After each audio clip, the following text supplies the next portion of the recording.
Assalamualaikum warahmatullahi wabarakatuh. A'udzubillahi minasyaitonirrajim. Bismillahirrahmanirrahim. Wa innahu lihubbil khairi lasyadid. Dan sesungguhnya cintanya kepada harta benar-benar berlebihan. Surat Al-Adiyat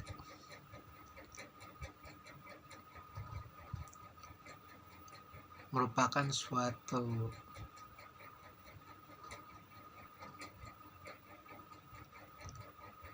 pantai laut yang teramat dalam konteks telaah selama usaha kita untuk mencoba menyelaminya.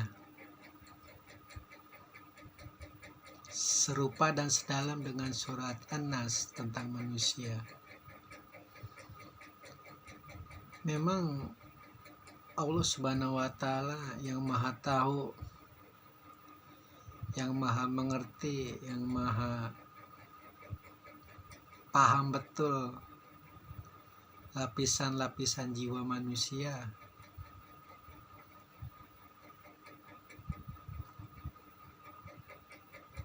Fisik, batin, akal, hati, dan hawa nafsunya. Paham betul bahwa dia bersaksi pada surat Al-Falaq bahwa kita mau gak mau harus menghadapi yang namanya kejahatan karena dia juga yang menciptakan.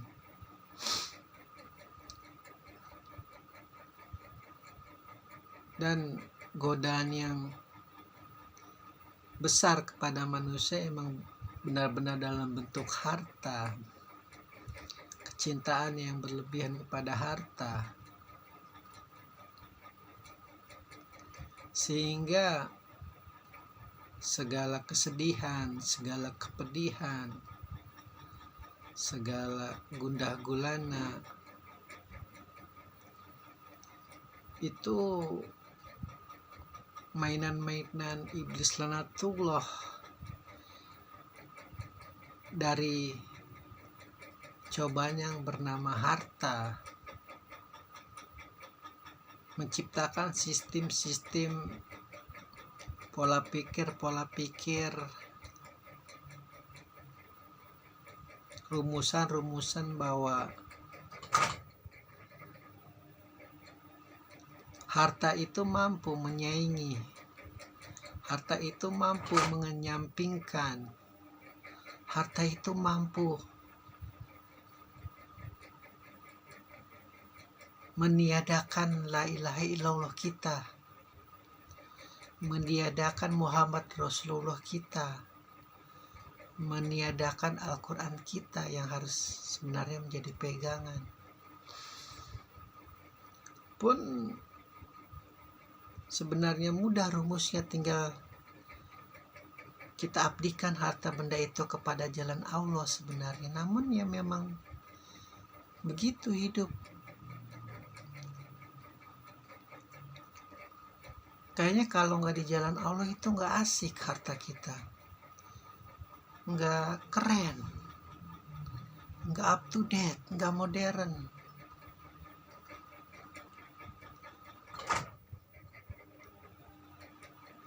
Mungkin kalau di zaman Rasulullah modern itu Roma, Yunani itu modern, penggila-penggila harta.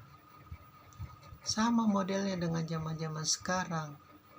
Biang-biang keroknya juga mereka-mereka.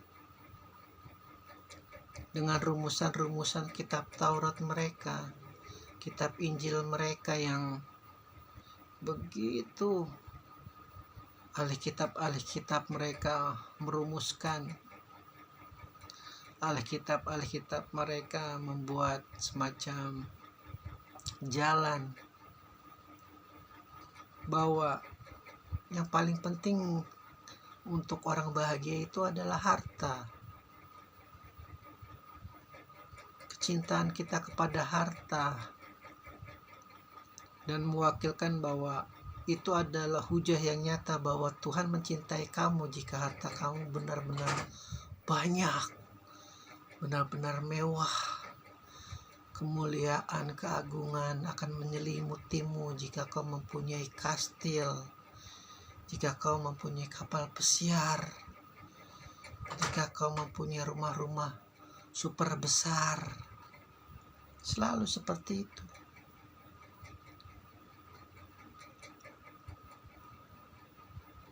Makanya di dalam surat At-Takasur, bermegah-megahan telah melalaikan kamu. Udah dapat 1 minta 2, dapat 2 minta 3, dapat 3 minta 4, dapat 4 minta 5 sampai 100. Begitu kita tidak memiliki kemampuan untuk menopang yang 100 itu, kita kebingungan. Akhirnya segala cara dihalalkan. Terjebak dalam mainan-mainan iblis, korupsi, kolusi, nepotisme,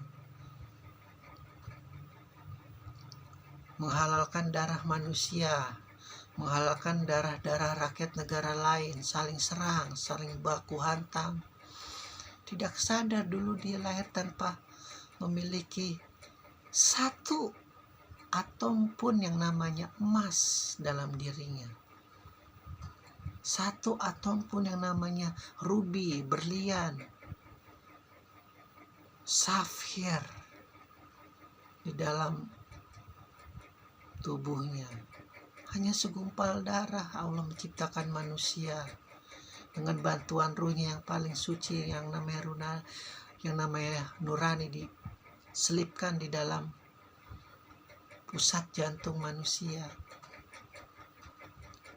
yang dibantu oleh paru-paru untuk bernapas, memompa aliran darah kita dari ujung kaki sampai ujung rambut. Terjadi pembakaran yang luar biasa. Jika kita dijadikan bakteri yang sangat jahat, dimasukkan ke dalam tubuh pun, ini bentuknya neraka di dalam tubuh. Dibakar oleh sistem pencernaan kita. 15 juta Celcius matahari konon, atau 1 juta. Saya kurang paham. Pun pada kita kondisi atom yang paling kecil, volume Celsiusnya sama. Itu kebesaran Al-Quran, ruang dan waktu, yang membuat ilmuwan tercengang sampai detik ini. Makanya kalau sampai ada yang membakar, sampai ada yang menghina, sampai ada yang akibat taklid butanya kepada ketidakpercayaan kepada Tuhan tanpa menelaah kembali, kasihan. Bodohnya di luar ambang batas kebodohan manusia, karena ilmuwan sejati sudah paham betul bahwa Al-Quran adalah hak yang nyata, menceritakan kejadian masa lalu, masa Rasulullah, dan masa yang akan datang hingga kiamat. Pada ayat berikutnya akan terjadi orang-orang yang cintanya berlebihan kepada harta-hartanya ini mendapat akibat yang sangat menyedihkan.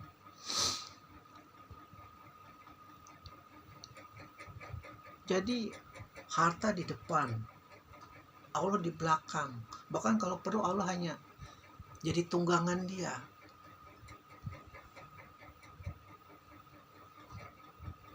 Hawa nafsu dia tuh Allah untuk mengumpulkan harta. Terjerembab nanti di ayat berikutnya.